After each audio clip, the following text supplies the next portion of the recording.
Merci, cher ami. Avant de commencer, je remercie l'association des pneumologues privés du Maroc et essentiellement mon ami Tsouli. Je pense qu'on a assisté à la création de ce congrès et de cette association en étranger, si vous vous rappelez très bien. Alors, je commence par l'imagerie de la BPCO Quad 9. Alors, comme vous savez, la BPCO, c'est un problème majeur de santé publique. C'est la 4e cause de mortalité sur le plan mondial. Bien sûr, il y a plusieurs facteurs de risque, dont le tabac. Le diagnostic, il repose sur des éléments cliniques et c'est un groupe de maladies. C'est une maladie plutôt qui est hétérogène. Pourquoi elle est hétérogène? Elle est hétérogène parce qu'il y a la notion de phénotype. Donc, on aura une variété morphologique, manifestation clinique et l'évolution qui est variable en fonction du phénotype. L'évolution, elle est caractérisée par l'exacerbation et les complications. L'imagerie, elle a un rôle qui est très important. Pourquoi? Parce que l'imagerie, elle a permis, en quelque sorte, de comprendre la physiopathologie de la BPCO. Elle a permis de comprendre cette notion de phénotype qui est très importante pour vous, pour le traitement. Et bien sûr, l'imagerie, elle permet de faire une évaluation qualitative et quantitative des modifications pulmonaires qu'on va voir par la suite. Donc, l'imagerie, elle va faire une analyse morphologique et fonctionnelle. Donc, elle va participer au diagnostic précoce, à la recherche de complications et bien sûr, elle va participer à une meilleure prise en charge des patients et l'amélioration du pronostic de ces patients. Alors, quels sont les moyens radiologiques qu'on dispose? On va dire la radiologie de routine, qui est la radiographie standard et la TDM, et d'autres moyens d'exploration. Parce qu'il ne faut pas oublier que dans vos recommandations journalières, qu'est-ce que vous demandez? La radiographie standard et la TDM. La radiographie standard, c'est le premier examen à demander. C'est un examen qui n'est ni sensible ni spécifique. Donc, la radio, elle peut être normale, même pour un emphysème évolué. L'image sur la radiographie standard, elle peut être trompeuse, et on va voir des cas, et parfois, elle est évocatrice. Et bien sûr, c'est un moyen qui est excellent pour la surveillance, essentiellement pour rechercher des complications. Bon,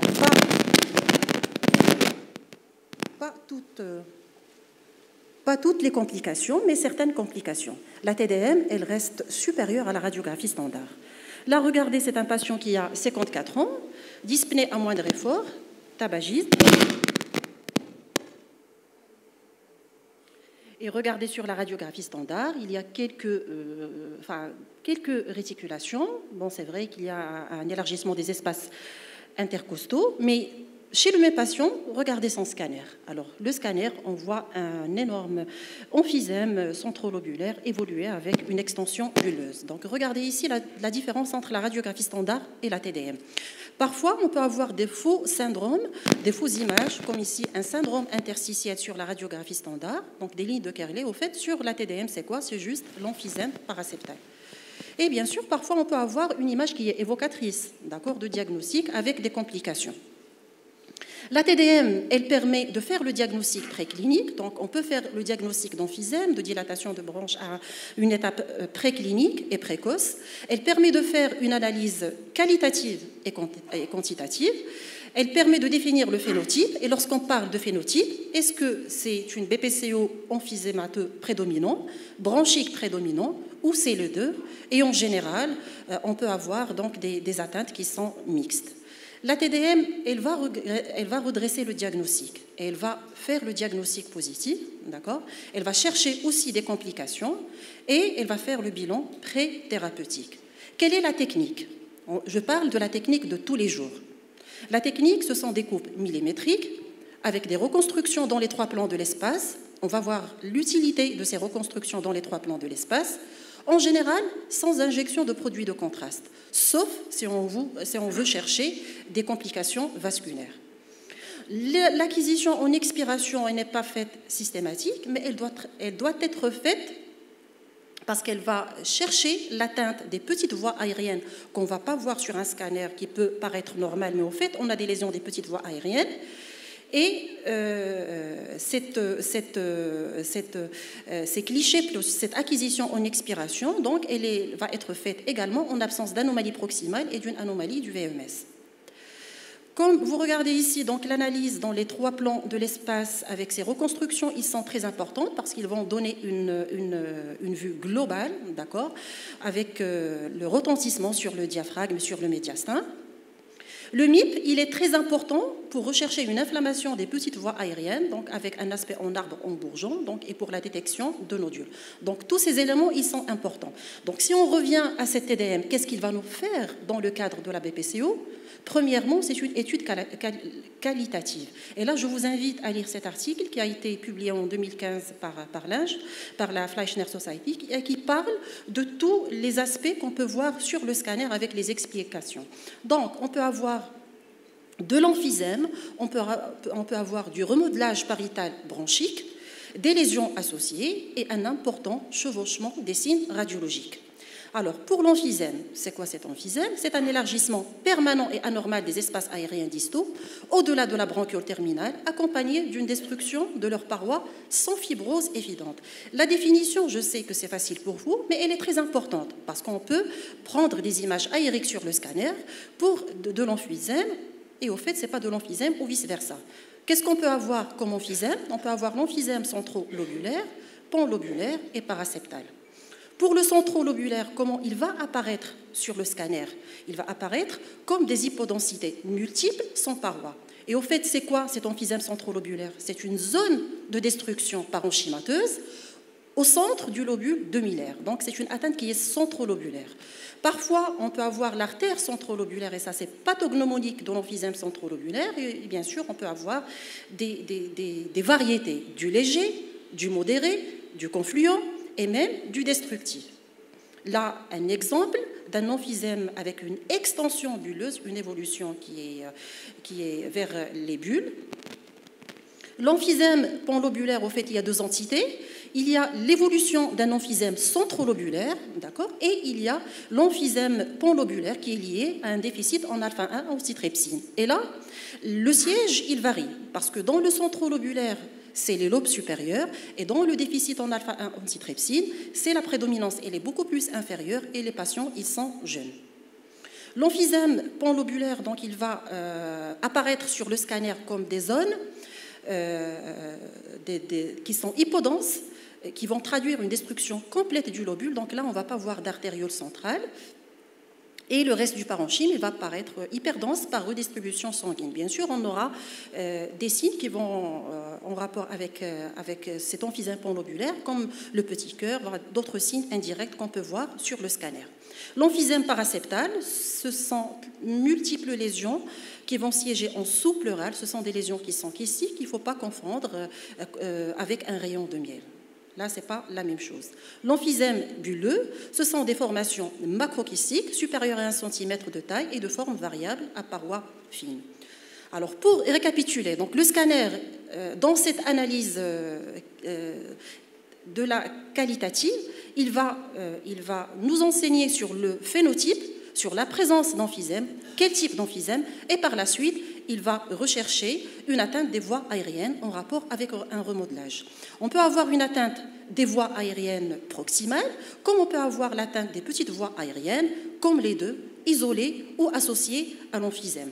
Pour les voies aériennes proximales, on peut avoir l'épaississement pariétal bronchique proximal. Et là, il faut essayer donc de rechercher cet épaississement. Bien sûr, on va s'aider aux reconstructions dans les 3 plans de l'espace.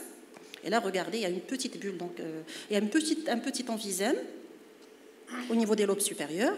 On peut avoir de l'épaississement avec des dilatations donc, bronchiques. Chez ce patient, donc, il a de l'emphysème avec la dilatation des lumières bronchiques. On peut avoir également des diverticules bronchiques qui vont se traduire comme des images d'addition aérique en rapport avec le remodelage de la muqueuse bronchique. Et on peut voir même en bronchoscopie virtuelle donc une déformation de la trachée en lame de sabre. On peut avoir des signes associés, d'autres signes associés, comme la trachéomalacie et la bronchomalacie, qui va aggraver la symptomatologie clinique. Sur le scanner, comment elle va se traduire, cette trachéomalacie et bronchomalacie, par une réduction expiratoire du calibre de plus de 50% entre les coupes inspiratoires et expiratoire. Regardez ici, donc entre l'inspiration et l'expiration, donc on a une réduction donc, du calibre de plus de 50%. Pour les petites voies aériennes, on peut avoir beaucoup d'anomalies. On a beaucoup d'anomalies. D'ailleurs, c'est le site essentiel de l'obstruction bronchique. Mais sur un scanner normal, on ne peut pas voir. Le scanner, il peut apparaître normal. Et c'est là l'intérêt de faire des coupes en expiration lorsqu'on est orienté vers une atteinte des petites voies aériennes. Donc, on va chercher le piégeage expiratoire qui va apparaître comme des zones de basse densité, plus ou moins étendues, observées sur les coupes expiratoires, bien sûr à comparer aux coupes inspiratoires.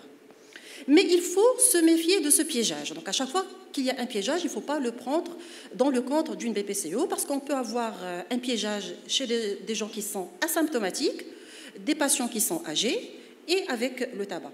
Et ce piégeage, il peut être quantifié avec précision. Je vais vous montrer par la suite comment on va quantifier ce piégeage.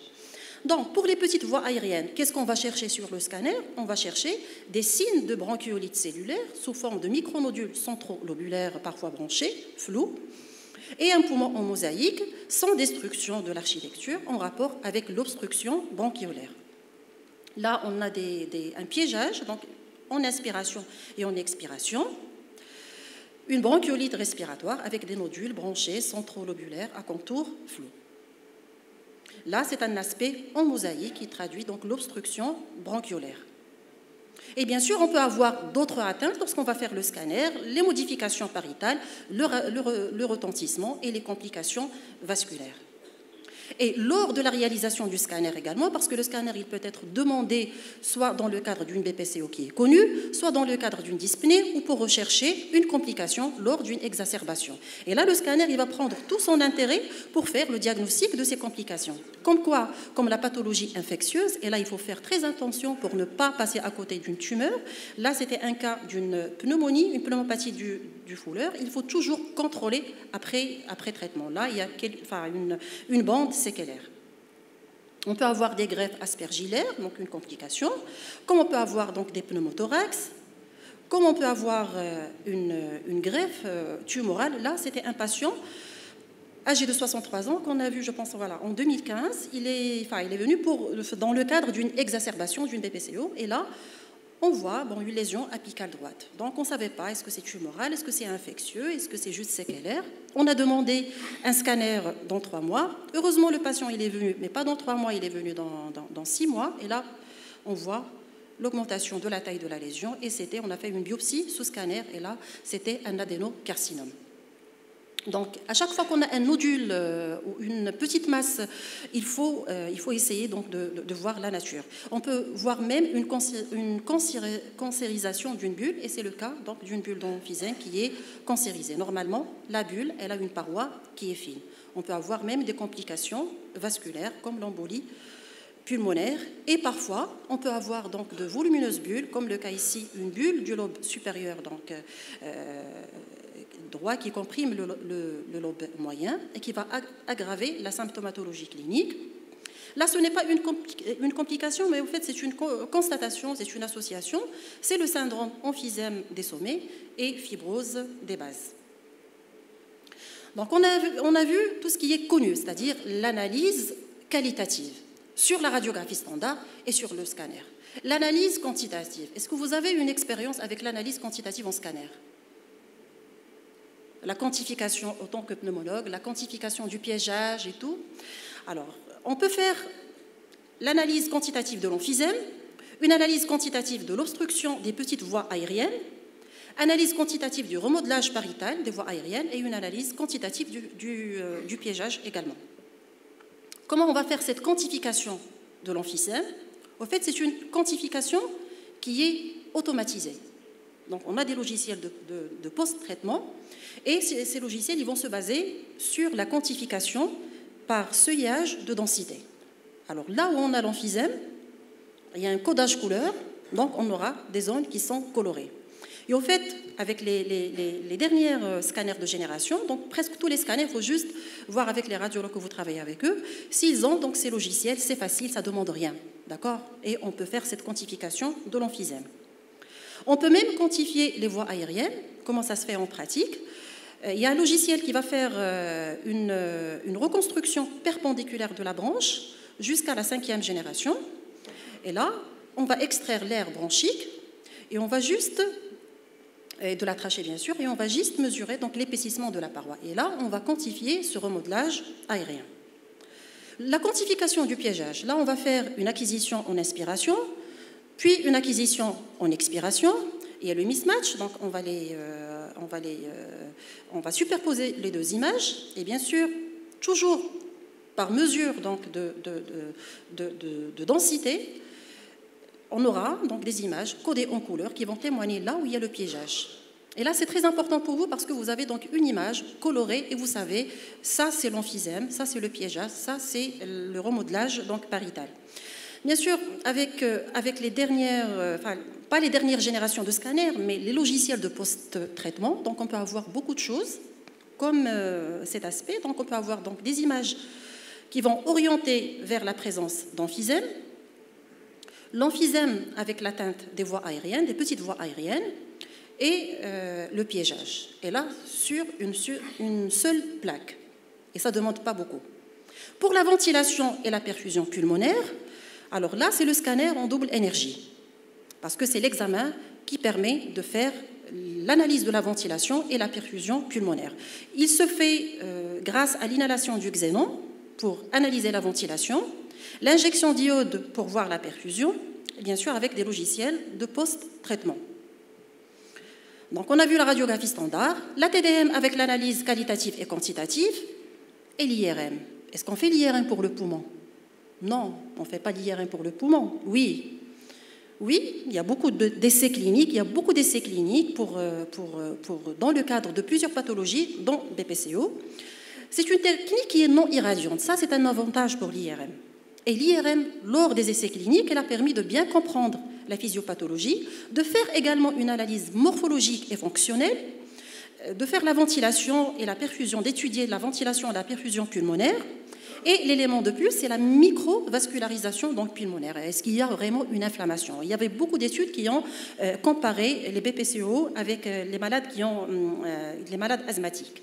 Et en même temps, lorsqu'on va faire une IRM pulmonaire, on va faire une analyse cardiaque, une IRM cardiaque pour rechercher un retentissement cardiaque et vasculaire. Ça, c'est le plus par rapport au scanner. La technique. Est-ce que c'est une IRM conventionnelle? Alors, si on fait l'IRM conventionnelle, normalement, il faut faire des séquences ultra courtes, rapides, pour voir l'emphysème, mais ce n'est pas sensible. Cette IRM, elle va se faire par inhalation du gaz hyperpolarisé. Est-ce que vous avez une idée sur le prix du gaz hyperpolarisé pour un seul patient? Ça coûte, c'est les $400, d'accord? C'est 4000 dirhams, mais ça n'existe pas au Maroc. C'est de la recherche, c'est les essais cliniques. Mais ça permet de voir la ventilation pulmonaire. Il y a certaines équipes qui peuvent associer, au lieu de mettre le gaz hyperpolarisé, l'oxygène pur avec l'injection de contraste, mais ça reste moins spécifique par rapport au gaz hyperpolarisé, comme le xénon, comme l'hélium-3. L'injection de contraste, elle va analyser la perfusion et la microvascularisation. Et bien sûr, on a toujours des logiciels de traitement d'images qui vont vous donner donc des images qui sont lisibles. Là, ça oriente vers l'emphysème. C'est une IRM avec inhalation du xénon. Donc, on va mesurer l'ADC. Là où on a l'ADC qui est augmenté, ça témoigne qu'il y a donc de l'emphysème. Là, c'est une IRM qui est normale. On ne voit pas beaucoup de différence entre les stades gold. Ça paraît presque la même chose. La ventilation avec le xénon et à l'injection de produits de contraste. Mais vous allez vous dire, là, vous allez poser des questions. Est-ce que c'est faisable, l'IRM? Au Maroc, ça ne se fait pas. Et même en étranger, l'IRM, même en étranger, c'est la recherche. D'accord? Ils essayent de donner des traitements pour des patients, faire l'IRM avant et puis faire un recontrôle. C'est les thérapies ciblées, c'est des petits groupes. Le scanner, la quantification, est-ce qu'elle est faite? Est-ce que le scanner de perfusion, est-ce qu'il se fait? À ma connaissance, le scanner double énergie, je pense qu'il y en a un seul au Maroc. Alors, et même en étranger, est-ce que ça se fait? C'est-à-dire tous les jours dans un cabinet de radiologie. Là, il y a le dernier papier publié par une équipe coréenne qui disent, bon, même dans la pratique quotidienne donc, de tous les jours, c'est très difficile de faire ça, d'accord? Et ils veulent que, normalement, que l'étude quantitative, c'est une étude qui a été faite sur le scanner, au moins faire une étude quantitative sur le scanner, parce que ça va donner, ça va améliorer la prise en charge donc, des patients. Pour les autres moyens d'exploration, il y a la médecine nucléaire avec le PET scan et le SPEP. Il permet de faire le diagnostic positif, l'analyse de la ventilation et la perfusion. Mais qu'est-ce qu'il y a? Il y a l'irradiation. Il y a la notion de cette répétition des examens, parce que ce sont des patients qu'il faut à chaque fois répéter. Est-ce qu'on va répéter avec le PET scan? Est-ce qu'on va répéter avec le scanner? Il n'y a pas de recommandations. Les recommandations, en général, c'est la radiographie standard, plus ou moins la TDM, si on veut chercher des complications, ou pour le bilan pré-thérapeutique. Donc, il n'y a pas d'écrit concernant les recommandations en imagerie. D'autres moyens d'exploration, comme la tomographie par impédance électrique, la tomographie par cohérence opticale, mais là, c'est toujours donc la recherche. Et pour conclure, cette pathologie, elle est hétérogène. Et bien sûr, il y a cette notion de phénotype. Quel est l'apport de l'imagerie? On va dire l'imagerie de tous les jours, la radiographie standard et la TDM, c'est le diagnostic positif, c'est le diagnostic du phénotype, l'analyse quantitative et qualitative. Et là, il ne faut pas hésiter, si vos radiologues disposent de logiciels de traitement, ça ne demande rien. C'est facile, d'accord, pour faire cette analyse donc, quantitative. Et bien sûr, l'analyse de la ventilation et la perfusion. Quelles sont les perspectives? Les perspectives, autant que clinicien et autant que radiologue, il faut clarifier les recommandations. Ça, c'est très important. L'analyse quantitative, dans tous les papiers, dans tous les écrits, ils insistent sur cette analyse quantitative. Et bien sûr, le scanner double énergie, il aura un effet sur l'analyse qualitative, quantitative et sur la ventilation pulmonaire et sur la perfusion pulmonaire. Et pourquoi pas l'IRM, parce que c'est une technique qui est non irradiante. Je vous remercie.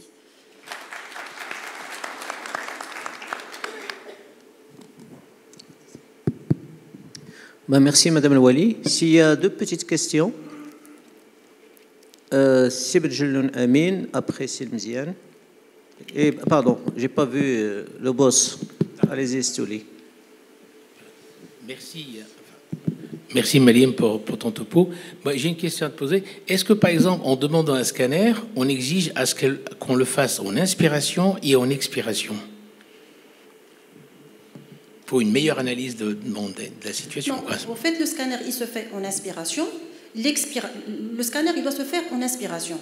Si on veut comparer, on va comparer l'expiration à l'inspiration. S'il faut faire un rajout, c'est ajouter une acquisition en expiration. Ça ne demande rien. D'accord? Une minute maximum, même pas. C'est une acquisition en expiration forcée, c'est tout. Demander si le médecin, le radiologue, c'est en fonction de la clinique, de la demande. Si on veut chercher les lésions, les petites voies aériennes, il faut chercher le piégeage, il faut faire l'inspiration et l'expiration. Je remercie professeur Wali pour cet excellent exposé sur la radiologie de la BPCO. Bon, c'est vrai que les radiologues, les pneumologues, on va moins profond que ça. Ce qui nous importe pour la BPCO, c'est surtout le profil fonctionnel et le profil clinique pour pouvoir traiter correctement. La radiologie nous sert surtout à dépister le cancer bronchique et puis éventuellement à indiquer une chirurgie de l'emphysème. Alors, ma question, elle est surtout posée à M. Escamilla, en fait. Pardon ? M. Escamilla. En fait, concernant la radiologie, il y a un phénotype de patient qui est un petit peu particulier. Je sais que vous allez en parler. C'est Ben Jelloun. Oui, pardon. Tu laisses la question après. Il va intervenir Roger. Tu le laisses après, s'il te plaît. Non, c'est pas concernant ça. C'est juste les patients. Mais il ne pourra pas répondre. Non, il ne va pas répondre. Il va pas répondre. C'est une question que je lance comme ça. Les patients qui ont des lésions d'emphysème, d'accord, et qui ont un profil fonctionnel, une spirométrie complètement normale, comment la traiter? Donc, je lance la question comme ça. s'il y répond lors de la prochaine communication, ce serait bien. Merci. Donc tu lui donnes le temps de réfléchir. J'ai juste une petite réflexion, parce que là, vous avez dit les patients qui ont de l'emphysème, comment les traiter. D'abord, comment les surveiller?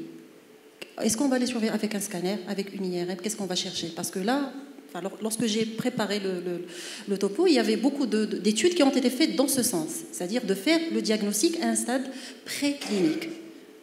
Alors, lorsqu'on le fait à un stade préclinique, qu'est-ce qu'il faut faire? Comme surveillance radiologique, tout en sachant qu'il y a l'irradiation, et bien sûr le traitement. Je vous laisse le traitement. C'est l'Ablaoui. Oui, je voudrais féliciter Madame Loualis, professeur Loualis, pour cette excellente présentation. J'ai vu beaucoup de belles images, mais est-ce que vous avez une idée du pourcentage de cas où vous trouvez ces images?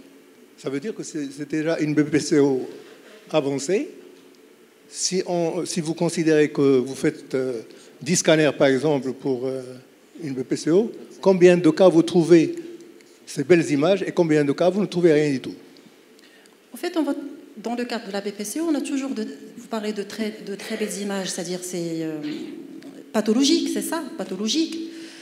Parfois, comme il a dit mon ami Benjeloun, on trouve beaucoup d'emphysème, parce qu'on fait beaucoup de cancéros, des bilans d'extension. On trouve en fait, il est venu pour une autre pathologie. Et là, on va faire le diagnostic. Il a surtout les patients qui sont tabagiques. Je n'ai pas une idée sur le pourcentage, mais on voit. Parce qu'il y a des malades qui sont dyspnéiques, qui vont venir pour faire le diagnostic d'embolie. Au fait, il n'y a pas d'embolie. Au fait, c'est une BPCO exacerbée. Mais je n'ai pas une idée sur le pourcentage. Mais c'est une pathologie qui est assez fréquente. Je ne sais pas où, parce que c'est le CHU, Condré-le-Sud. C'est le Mziane.